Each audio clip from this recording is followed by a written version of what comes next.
أهلا بيكم يا رحالة الزمن. أنا حسين، وده أول فيديو في رحلة ال90 يوم اللي هنكشف فيها أسرار حضارة مصر القديمة. النهاردة هنرجع 7000 سنة بالزمن، وقت ما كانت مصر أرض قاحلة، لغاية ما جه النيل الهدية الإلهية اللي غيرت كل حاجة.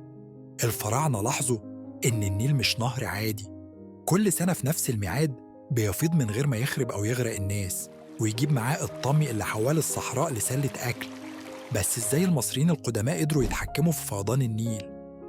الإجابة في المرساح، أول جهاز قياس في التاريخ عشان يحسبوا مساحة الأراضي الزراعية بعد الفيضان. قبل الفراعنة، مصر كانت ساحة حرب بين الطبيعة والإنسان. في منطقة الفيوم، العلماء وجدوا أقدم قرى زراعية عام 5500 قبل الميلاد. المصريين هناك اخترعوا أول صوامع تخزين للغلال، وبنوا بيوت من الطوب اللبن. والمفاجأة إن النيل مش بس أطعمهم، ده علمهم الفلك كمان، لأنهم لاحظوا إن الفيضان بيبدأ مع ظهور نجم الشعرة اليمنية، فاخترعوا أول تقويم في التاريخ.